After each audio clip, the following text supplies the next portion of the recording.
Hello and welcome to Left on Record, the web series by The Morning Star. Today I am joined by with my colleague Roger McKenzie, who is the international editor at The Morning Star. Roger is also a trade unionist and the author of a new powerful book called The Rebirth of the African Phoenix, A View from Babylon. The book talks a lot about both the historical context and present tense context of Africa, from the brutal legacies of the slave trade and colonialism to also your own personal experiences and a lot of the spirituality that exists on the continent. So Roger, welcome to the offices. Thank you. Really pleased to actually get some time with a colleague. Yeah, we are all on working from home, so it's nice to be in the office. I wanted to start first by talking about the title and the comparison of Africa to a phoenix rising from the ashes. Obviously, when we think about a phoenix, we think about revival, resistance, and I wanted to ask you what was your sort of thought process behind this and what you envisioned for this rebirth? Well, there's a couple of things for the main title and for the kind of subtitle. For the main title, the point I really wanted to make was that there's been a great African civilizations for a long time, for centuries, if not thousands of years, and these often get forgotten. They're sometimes not even forgotten, they're dismissed as being unimportant, and how could anything from Africa be important? So I didn't want to say that it was just about a rise of Africa out of nowhere. The point was that there's already been great civilizations that have done great things, and these civilizations are much more than just, in inverted commas, Egypt, which often doesn't even get labelled as being part of Africa. It's somehow kind of separated off. I wanted to make the point that Africa is important. There's civilizations been there before. They've been downtrodden, but this is a new moment, really, for the continent of Africa. So that's the kind of main title bit. The second bit, the kind of subtitle bit about Babylon. Originally, the title was going to be From the Belly of the Beast, but I thought, no, everybody says that. And then I thought, well, I was talking to some Rastafarian friends, and they referred to a lot of places in the West as Babylon, and it's this kind of exploitative, nasty, horrible place that downtrods us as Africans. So I thought, you know what, perfect. That will do just nicely. What I say somewhere in the book is I label Washington DC as Babylon Central, and for me that is kind of exactly right, because of course Washington DC in the United States Empire, because it is an empire, is so much responsible for a lot of the heartache really that continues to take place, and they've largely overtaken Britain and France and Portugal and Spain and mainly those countries really as being the dominant forces that have downtrodden Africa. So that's where the title kind of came from. Yeah, and you obviously talking about the idea of change for Africa. Can you tell us a little bit about what that change is, what that change means? Well, I think when we talk about change for Africa, it's important, I think, that change isn't going to come from outside. For me, it's really important that there's some agency there for people of African descent, both on the continent itself, but also outside of the continent in the diaspora. And I talk about that in the book, the importance of the diaspora. And for me, I'm an example of really a living, breathing person from the diaspora and the kind of issues that we've had to face in dealing with our kind of Africanness and the way that we're perceived and so on as well. But for me, I think Africa is going to change because of the energy of the people who are of African descent. On the continent itself, it's the youngest continent on the planet, in terms of demography.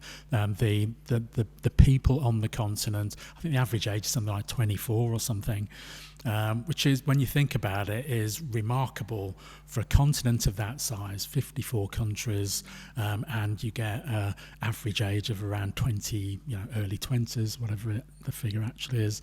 So I think that inevitably what happens when you get a continent of that age, or that age demography, that people want something different.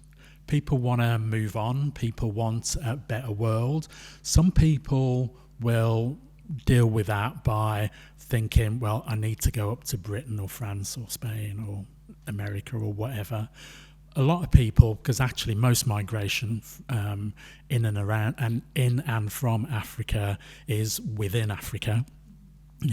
By far, it's not even close, So people stay there because they're interested in building the continent, building their country initially, because that's what they know, and there's the different languages, often split by these artificial borders that were drawn by some civil servant somewhere.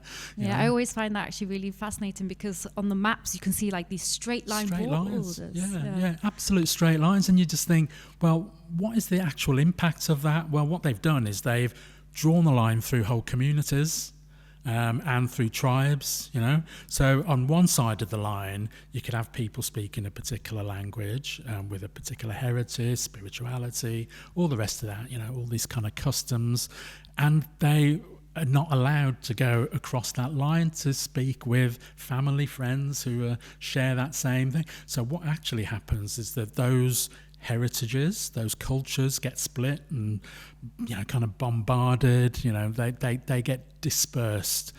And I think one of the things about the growth of Africa as a continent is that I think from the people I've spoken to, is that people want something different to that. They want to reclaim that heritage.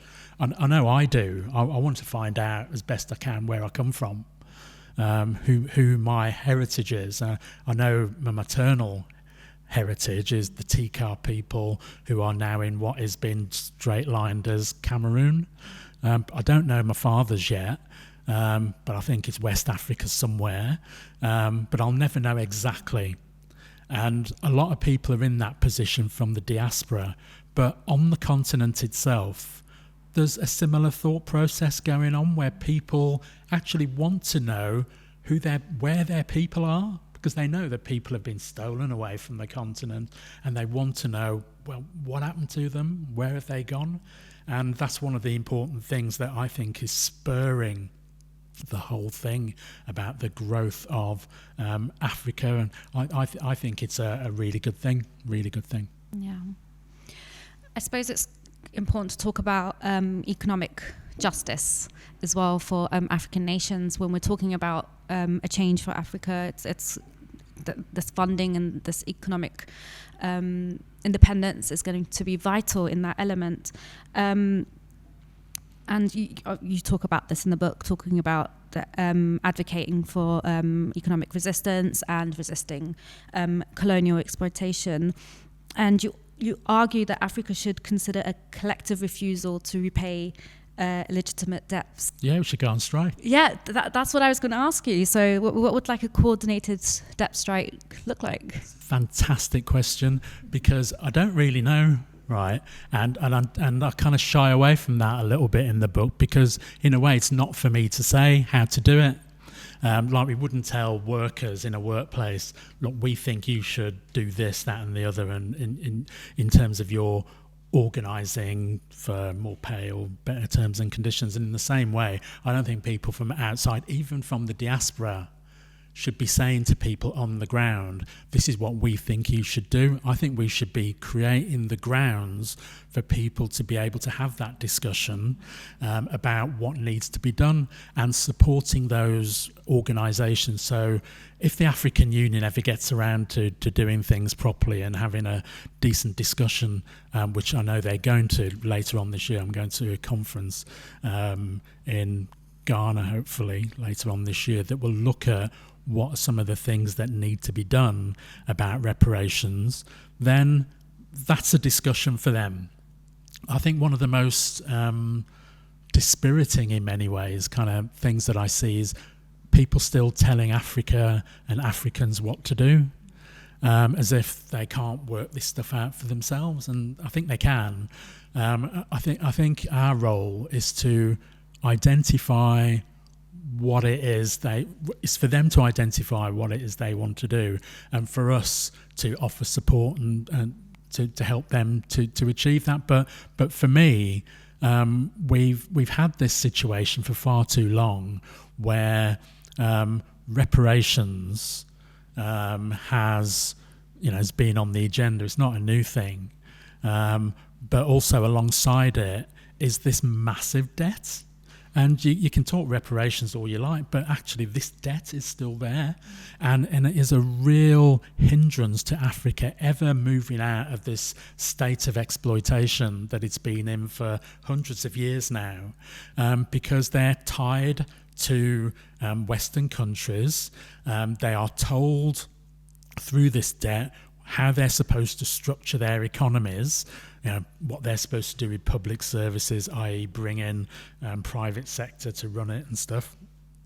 And so unless you deal with that, then discussions around reparations are just going to continue to trundle along without having any real meaning. So for me, my suggestion that I will put on the table when I go to that conference later on in the year is I think you should just, if you can't pay it, and most of them can't, then don't pay it.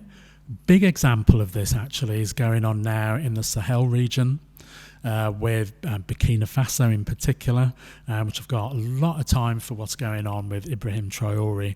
I think he's doing some wonderful things in terms of reclaiming the heritage there. And one of the things that he is saying is that they need to deal with this kind of debt issue.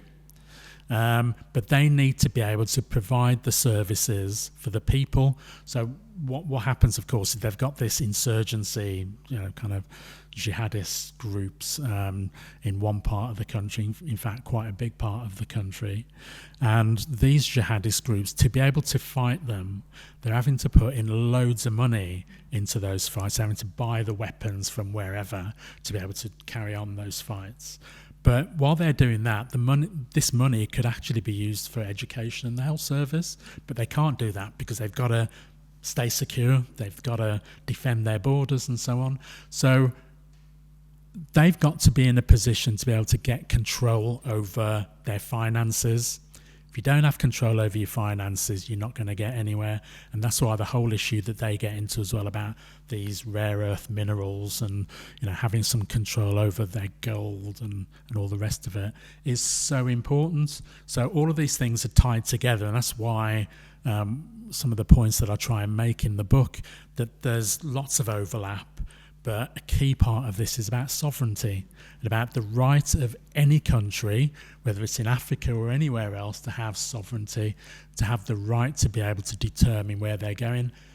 You can't do that with the IMF and World Bank in control effectively of your economy. So I think it's really important for Africa to be able to reclaim that.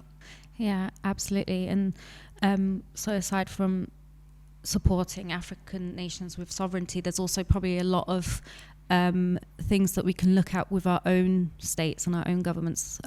For example, I know that the French Treasury is holding the finances and resources of quite a few, nearly a dozen, I think, West and Central African countries. It's quite frustrating, really, for them to be asking for debt repayments while they're holding on to their resources. You see, the thing with like France, for example, is that it was only recently that Haiti stopped paying the debts that they allegedly owed for being able to be free. But actually what's happening on the African continent right now is that up until the likes of Mali, Burkina Faso and so on, and Niger decided we're not going to have this control over our currencies anymore, that France actually not only determined the money, determined the finances, and you had to have everything in francs and so on, but they actually determined the language that was being used. So there's a little committee that meets in France, part of the government, that decides on the proper use of the French language, right? And once they made their decision in this little committee room of half a dozen people or whatever, they would then tell the likes of Burkina Faso, Niger, Mali, or whatever, you know, Côte d'Ivoire, all of these places, they would tell them the best way to use the French. There's hundreds of languages that are used across these countries that are pushed to one side. So the likes of Ibrahim Traore are saying, no. We have to reclaim our right to speak whatever language we want. So we have to resurrect our traditional languages. If people want to speak French, that's fine, but we're not going to give it the priority over our traditional languages. So like the Welsh did, really, you know, in kind of reclaiming their Welshness through their language, and there's similar things going on in Scotland as well, and certainly in Ireland. You know, I mean, there's a really important need just to reclaim your right to be able to speak as grown-up people in the language of your choice, in the language of your culture, the language of your history. Otherwise, if you don't, it's lost forever. It's gone, and that means your culture has gone forever. And the French know that, because that's why they do what they did. That's why they did it. Yeah. And I just think the money part of this, with the French franc or the euro or whatever, and the way that language is being used, it's all part of stripping away people's humanity, and about saying, you know, this thing about where, I talk about this, but where racism comes from. You know, it's a relatively new thing to justify. It was used to justify enslavement, basically. There's no real racism based on people's colour. Before, there's always nationality grief between nations and so on. You know, that happens. But the thing about racism, as we know it today, it came about as a justification for enslavement. And that's relatively new, you know. I mean, my great-grandfather was an enslaved African living in Jamaica. You know, that's all I know. You know, I don't know any more than that. But if you lose the opportunity to maintain your culture, you know, there's great Africans who've dealt with this in the past. You know, if you lose that opportunity, it's gone, and it's impossible to reclaim, and then you are just left as being less than, you know. And I just think that's really sad. And one of the things that I see taking place at the minute is I see this massive attempt to reclaim Africanness, not in this kind of, you know, well, we'll just all wear, you know, the kind of African clothes and stuff, which is all great, and I do quite often. But it's more than that. It's about understanding your history. It's about understanding where we started in this conversation, really, about all these great civilizations, and you understand that we're more than Egypt, and that you have great Zimbabwe, you have the Malian Empire, and there's all sorts of difficulties with them in terms of their empires, with kings who were mega rich, and there were people who weren't rich and having to struggle to make a living. But those things are part of our history to deal with, not anybody else's. So culture is vital in all of this, I think. Yeah, absolutely. And also, as someone from Turkey as well, I completely understand the way that a state in that context can attack culture and language. And absolutely. Yeah. But speaking about slavery as well, it's your book touches on this as well, but it's you know, Britain paid reparations to slave owners rather than people who were enslaved, and you know, taxpayers were still paying off this debt until 2015. And I take great exception to that I was paying for my freedom and for my ancestors' freedom, actually, as somebody who's been working since 1979. Yeah, I mean, what do you think this says about how Britain remembers or basically erases its colonial past in this area? It's the second part of what you just said. They erase it because they, you know, the amount of times that we're told, yeah, but, you know, this was ages ago. Why are you still going on about this? You know? Well, we're going on about it because it's still important, and because it's still a lot of the kind of justifications for enslavement and the kind of racism, the kind of brutal treatment of enslaved human beings that came out of it. A lot of the justifications are still with us today. So I was talking to somebody recently about what it was like at school being taught about the transatlantic slave trade. I'll tell you what, Ceren, it was awful.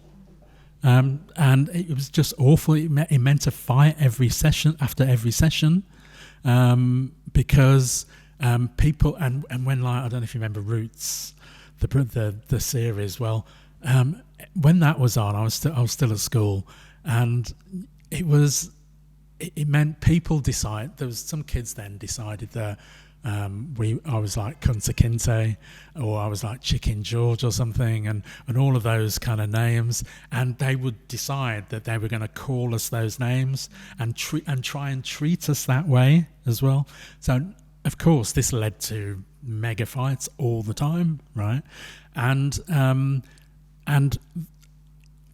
not saying we shouldn't show those programs. I think they're really important, but the way that those things are taught is, I think, just really vital.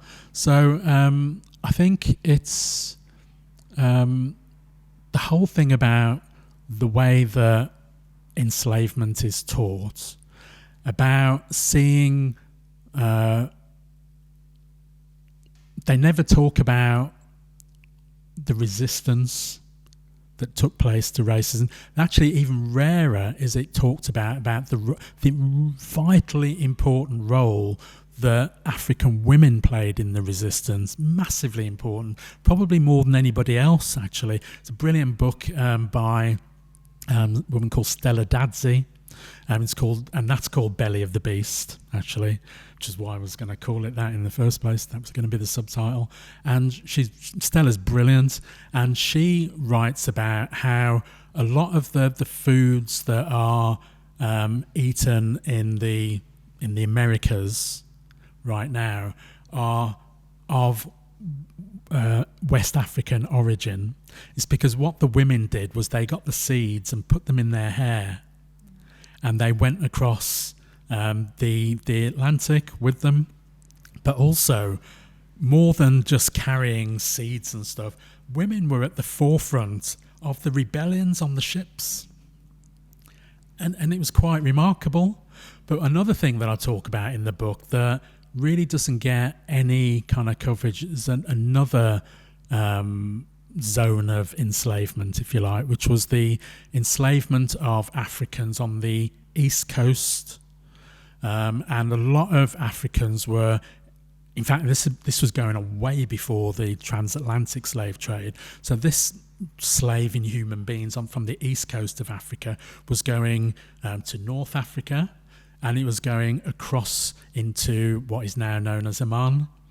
And the main people who were enslaved were women, and they were used as domestic servants and sexual slaves as well. But that's what was happening, rarely talked about. So going back to one of the things we talked about early on about reparations and stuff. So when we're talking about reparations, if you can ever repair what was done, is that we're actually not just talking about the transatlantic slave trade and colonialism and it's paying for that, but we're also talking about that enslavement of human beings, mainly women, across the Arabian Sea. Rarely talked about, but massively important as well. Massively important. Yeah. I think we've spoken about reparations, but I think another element of justice that I think is important to talk about is climate, because obviously African countries are some of the worst affected by climate change. We hear about how it influences crops and water supplies and other resources and people's access to these. And you mentioned in your book that the global north owes a climate debt to African nations, and I was just wondering if you'd tell us a little bit about that and what climate justice would look like for Africa. So I think that's a really important question, because this is one of the defining moments in world history for me about what the people who caused the climate emergency that we're in are prepared to do to pay up for what they've done. But more than that, to protect, maybe is a word, but certainly to help support people who are going to be at the receiving end of what they've done. I talk in the book about the levels of floods that are taking place across Africa, but also the just intense heat that is there as well. It's not the only place. I mean, India, as we speak, is going through like 40 degrees plus on a regular basis, in Pakistan and so on. But if those issues are to be dealt with, first there needs to be a recognition by the global north that they've caused all this stuff to happen in the first place with their massive industrialization. They need to understand that the industrialization that they've caused has created a real problem for people in the global majority. For example, you've got, to talk about in the book, you've got Africa has an enormous amount, I can't remember the exact figure, but an enormous amount of the food that Africans eat is imported.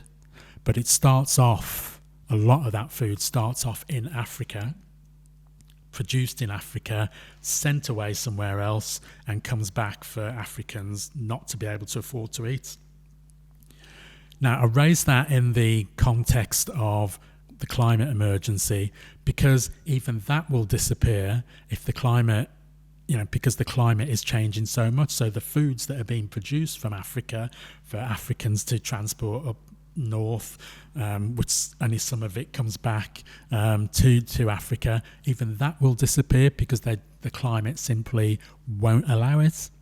But none of it is going to be possible unless people are going to be able to get water that's drinkable or usable, and that's a real problem. So the only country that I see that is doing anything to support on a practical level for countries to be able to deal with the climate emergency is actually China. So China in particular, I'll give the example, I think I use this example in the book, is about Kenya.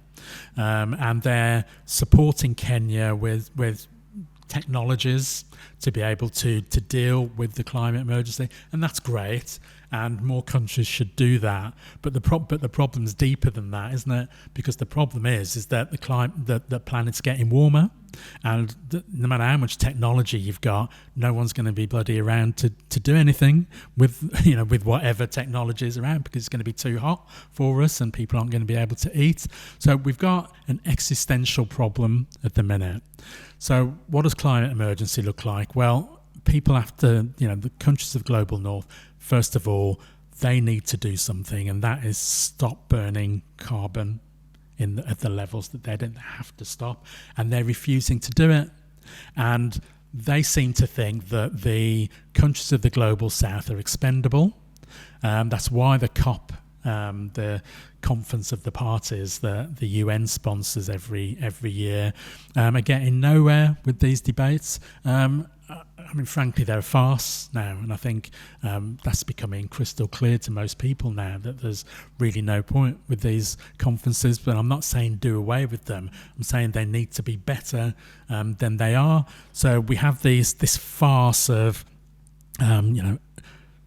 politicians crying at the end of the COP conferences, oh well, now we've saved the world, except they haven't done anything, and they won't pay the money over to the nations of the global south to be able to compensate them for, number one, not using the carbons that they use, because actually the levels of poverty around Africa are huge. Right, but they're still supposed to struggle on and just be an extractive zone for the global north, and that's just not doable. So the global north has to pay up. They have to pay up, and we can have that discussion in terms of reparations if you like. I think that's what I've heard from African trade unionists, African activists. If they're prepared to have that discussion, if they're prepared to do that, then I think that's fine. But it's more than the technologies that are available. The global north has to pay up, and and some of that could be, we could put that into the debt discussion, if you like. But African nations can't afford to survive at the minute. They haven't got the money to be able to deal with the impact of the climate emergency. And that means many people are going to die. And it means that the global south is, well, in fact, part of the global south is just going to sink, really. There's no sign that I see that the global north is really serious about dealing with this stuff at all. But they've got to get there. They've got to be serious. Yeah. I'd like to go back to talking about Britain a little bit more, because in the book you mentioned the role of institutions like the Lloyd's of London in underwriting history, especially slavery, and we see this a lot in Britain, where it's not just underwriting, but it's sort of ignored and normalised, especially with a few years ago with the at the height of the Black Lives Matter movement, and the realisation of how much slave traders are still very much involved in our day-to-day lives. We saw this with the campaign in Bristol to get rid of the Edward Colston statue. We had a similar campaign in my area in Hackney, with all the anti-racist groups coming together to demand that the Jeffrey Museum, which is now called the Museum of Our Home, changes its name. And it's really left down to campaigners now to take action on this. And of course, we know about stolen artifacts in places like the British Museum. And I just wanted to ask you, what responsibilities do British institutions, including banks, insurers, universities, what responsibilities do they have in terms of accountability? Well, I don't know about accountability. I know that they're completely responsible, and they need to admit that. But of course, they all have lawyers, and the lawyers tell them, but don't do that. And same thing happens with the government. The minute you say sorry and we were wrong, then they know there's a consequence to that. So they all know that as much as we do. But it doesn't move away from the fact that they are absolutely complicit in all of this. And they've never paid their way. One of the debates, Ceren, is about who should pay reparations. And for me, these are the prime candidates, right? It shouldn't be working class people struggling to make a living, because one of the things is, of course, you talked earlier on about the slave owners got paid. The enslaved, or the ancestors of the enslaved, got nothing, right? Well, the people who got paid, all their ancestors are still doing rather well, thank you very much, pretty much. There were some really small slave owners as well, who had like 2 or 3 bits of property. So that's all right then, So there were some of those around, but these big institutions like Lloyd's of London, who insured these slave ships, right? Many other organisations as well that are still around today.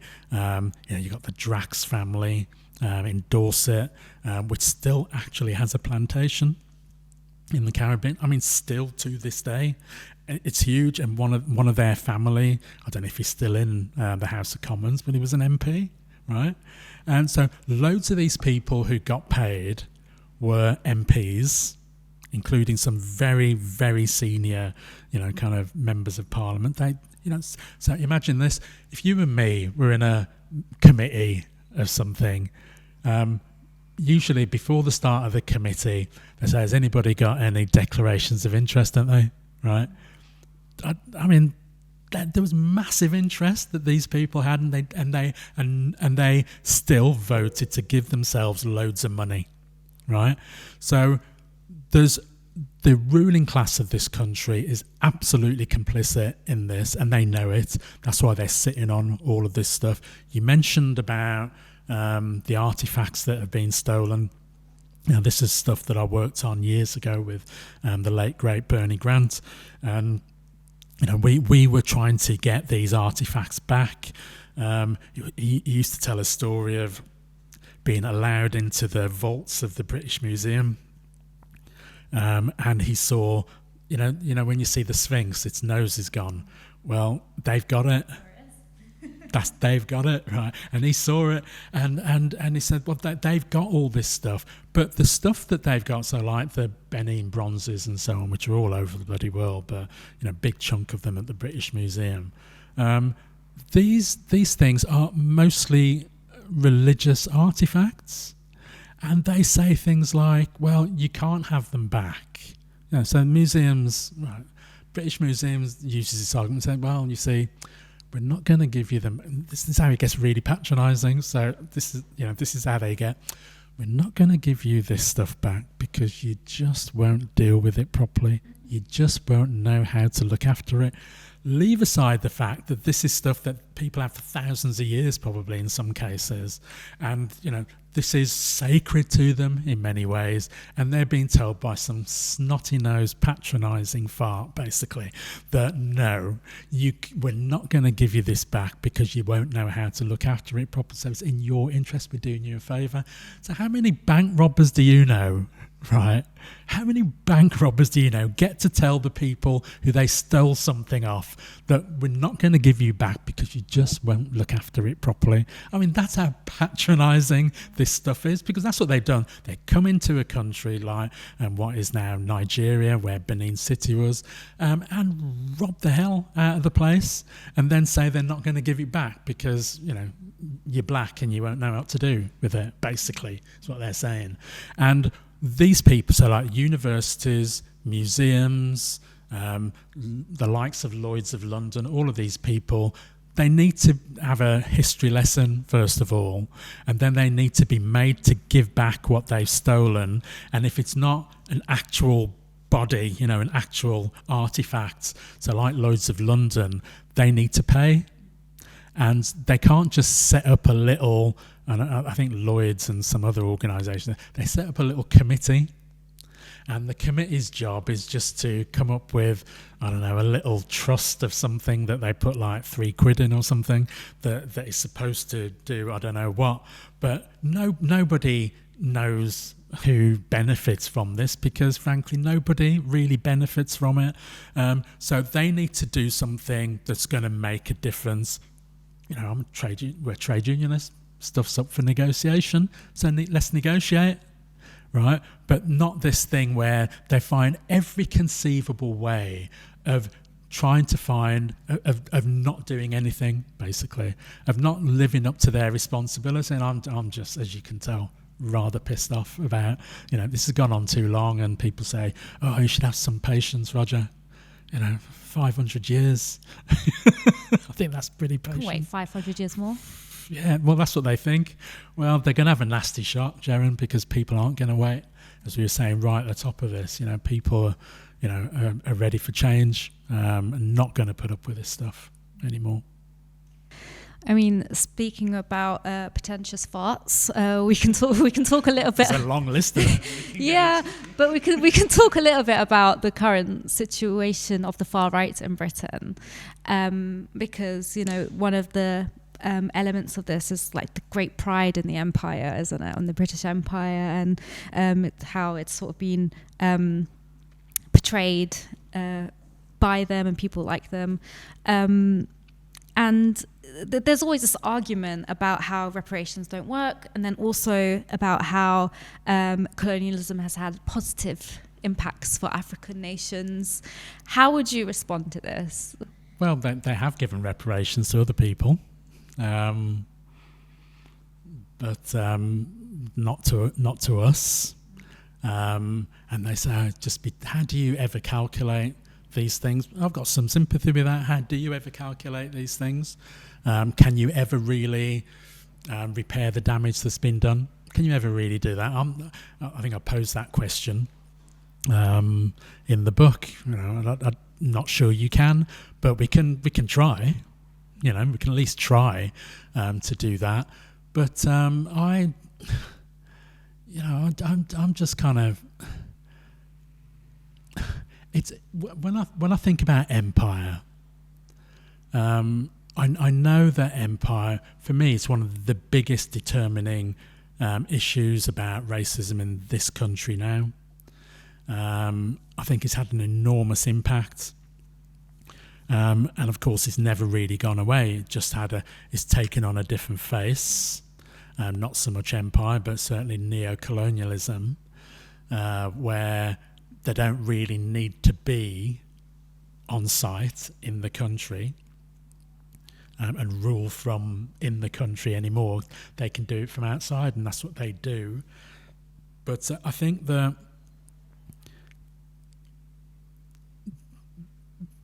Britain has never, for me, really acknowledged the damage that was caused by colonialism. People will say, yeah, but we gave you everything, including cricket, which is supposed to, I love cricket, but, we gave you all of this. We bought you civilization. We gave you God, is the normal one that they bring. And they certainly did that.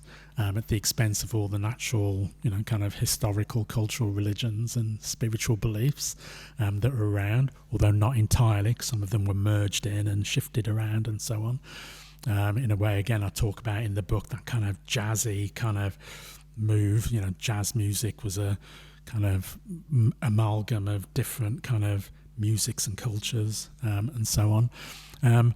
But empire had an enormous impact and made caused a massive amount of damage, not just in terms of places like Jamaica, which have been reduced to it's a tourist kind of destination now. It has no other economy really. Most of the Caribbean is that. Again, a point I make in the book is that we need to be really clear about the extent of empire. That empire there wasn't just a British empire. French, Spanish, Portuguese all had empires. Most enslaved people didn't go to North America, as has been commonly held. It's not even close. Most went to Brazil. Not even close, in terms of numbers. Brazil far and away, but you wouldn't think so. So you got all these different empires, but they at least were able to come together to cooperate at the Berlin Conference to carve up Africa. So they could agree on that as a way of having zones of influence. But for me, we need to have, when we look at what happens in schools and how empire is taught, then I think it needs to be a whole lot different than it is.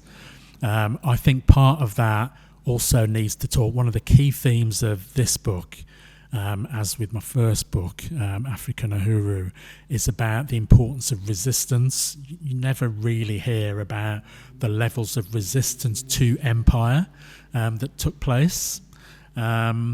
It's, you hear like one or two kind of acts of rebellion, but actually this stuff was going on every day, all the time, at different levels.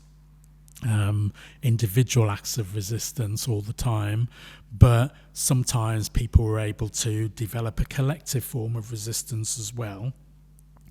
And that came about because of their knowledge of their history, passed down by word of mouth usually, about the way that collective resistance brings more than individual resistance.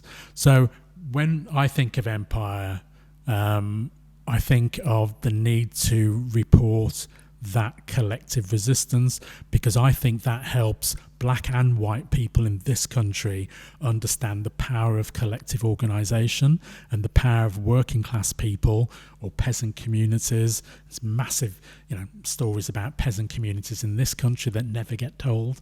And I think that is a key theme, because I think then that helps us to be able to develop that resistance that we need to deal with the racism that is so increasingly prevalent in Britain at the moment. which draws a lot of its inspiration, if you like, from empire, and this Britain has ruled. What was it? The sun never set on the British Empire kind of nonsense that we hear. You mentioned Bernie Grant, and you obviously talk about him in the book as well. So Bernie Grant was a former Tottenham MP, and he was in the trade union movement. And the current Tottenham MP is David Lammy, and there's a stark difference between the pair of them, I guess. A little bit. Yeah. I mean, we've seen this in Labour's policies anyway, but I'm not sure if the political landscape that it's providing for Britain at the moment is really will show much solidarity with African struggles, because we've seen some of the decisions it's made on Britain's history, for example, with the Chagos Islands. I just wanted to ask how you see Britain's political landscape because of the struggles. I think it's not been helped by remarks this week by Keir Starmer, frankly. I think I don't believe for a second that he didn't know that the term strangers was in Enoch Powell's speech. What I know is that I started school weeks after the Powell's Rivers of Blood speech. And as a 5-year-old, I was trying to get to school every morning and being spat at and kicked 5-year-old by adults and kids. Words have an impact, and you get to school, and then you've got to deal with school, and then you've got to get home.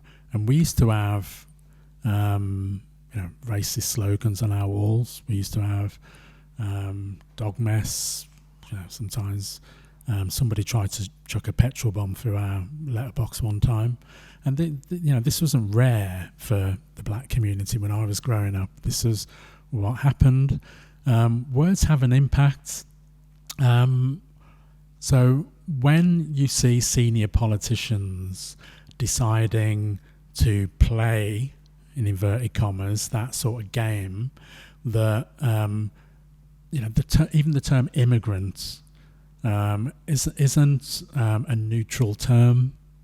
It's about black people, and he knows that. He's been around long enough, and the people around him will be able to know that as well. So it creates this whole environment now that is really dangerous, and frankly, I think he should be ashamed of himself.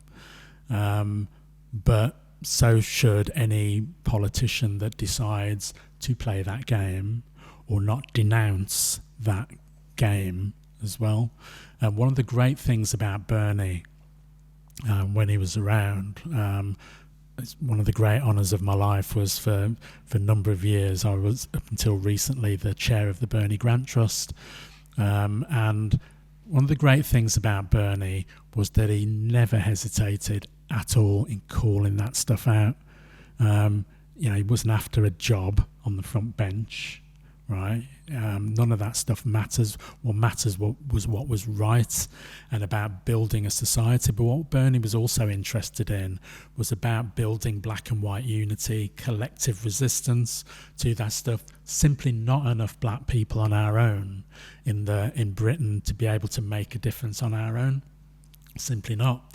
So the sensible thing to do would be to prioritise building black and white unity, to be able to fight racism. So that's the key, Ceren, is that we have to be looking at collective, building communities of resistance, basically. Bernie was always interested in that. So what I talk about a lot in the book, well, this book and the first book, African Uhuru, is a lot about the importance of those collective expressions of resistance between black and white people. It's not just down to us to fight racism. So it's I suppose if I learned anything from Bernie all those years ago in the 80s when we were in black sections together, Labour Party black sections together, and the campaigns that he ran alongside Jeremy Corbyn and so on in North London at the time, and the work that we did through the black sections, and when he got elected to Parliament, is that it's a collective organisation that's going to make a difference. And that's why trade unions are really important, and that's a field of a site for activity as well for us. Unions can't stay quiet about the position that we're in, and the levels of racism that are taking place. Now, I'm not saying everybody who supports organisations like Reform are racist, not saying that at all, but I'm saying this, it's easier for racists to support them, and there's some really horrible people, some really racist people at the head of that organisation, and if you think that the way of tackling those people is to ape them, then I think that's just entirely the wrong approach, entirely wrong. Yeah, I do think the British workers and labour movement have their hands, they've got a lot to do, basically, to address the situation. I know we're short on time, but I do want to talk a little bit about international solidarity as well, because in your book you talk a bit about Western imperial powers and their responsibility for ongoing crises, for example, in Sudan, Libya, and Congo as well. And, you know, we know you talk about the military-industrial complex and their responsibility. So do you think currently there is enough global solidarity to resist these crises? I'm really optimistic about it because I see the group of 77 nations plus China. I see the BRICS nations, and that's expanding. You know, and there's huge numbers of the world's population part of the BRICS now. I see the Shanghai Cooperation Organization. All of these groups, not military, but they're all about cooperation and working together, win-win. And for me, that's the vital thing. And I think that's a massive shift from what we've had in the last, I don't know, well, certainly since the end of the Second World War, and probably before that. We're seeing a massive shift. We're seeing the global majority asserting ourselves. You know, we are both part of that global majority. And I think that's really important. But how those alliances, how those coalitions are developed on a win-win basis and how they're maintained is really going to be the test. And one of the reasons that I wrote the book was because I wanted to make this point, that I think the story of the remaining 3/4 of the 21st century is really going to be about how Africa grows, its emergence from these years of humiliation, centuries of humiliation, and part of that rebirth are going to be through these sorts of institutions like BRICS and G77 plus China, Shanghai Cooperation, these sorts of organisations, CELAC and the Latin America, Caribbean nations. All of these are going to be really important. So I just see something massively different taking place from when I first started looking at these issues.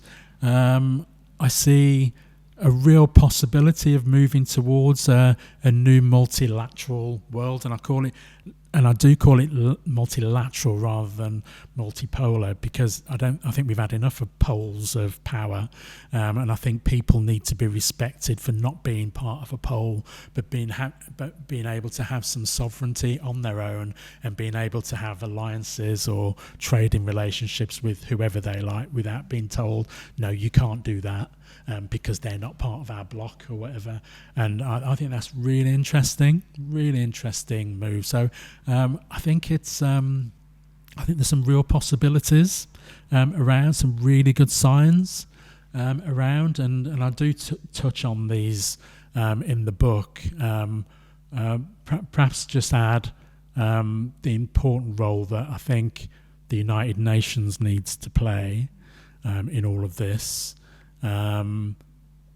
Firstly, that's got to have a rebirth, really, the United Nations, because it's been nowhere in these, kind of major conflicts that have been taking place, and I think it has to have a role, but it can't be on the same basis that it exists now. It can't be US dominated. Maybe what they need to do is move the whole thing out of New York, maybe that's it, but certainly the Security Council can't carry on like it is, being the kind of executive committee of the world and telling everybody what to do. So there needs to be some changes there, and maybe it's not just enough to say, well, there needs to be 2 African nations and India needs to be on the Security Council because it's 1.4 billion people.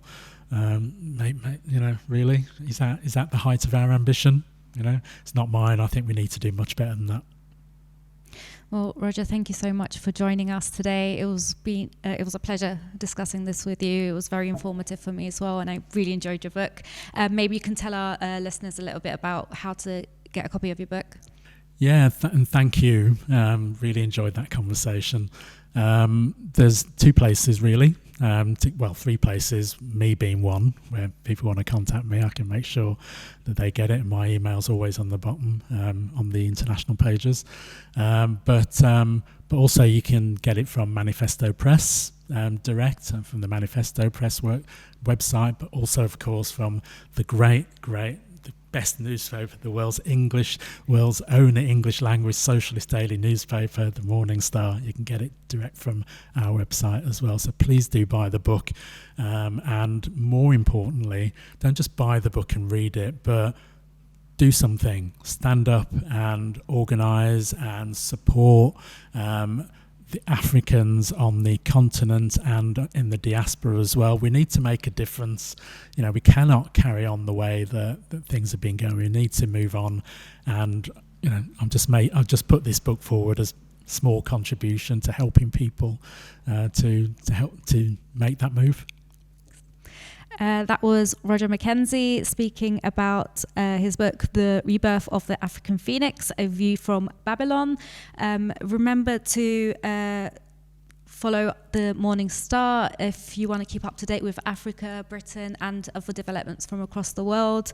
And also please give us a thumbs up on YouTube if you are watching on there, or a rating on your podcast platform. See you soon.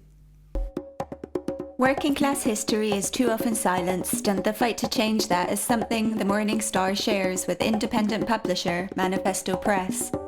If you want to dive deeper into socialist theory and the politics of class struggle, explore Manifesto's collection of books and revolutionary apparel online. Check them out at shop.morningstaronline.co.uk, or if you're watching on YouTube, see the link in the description below.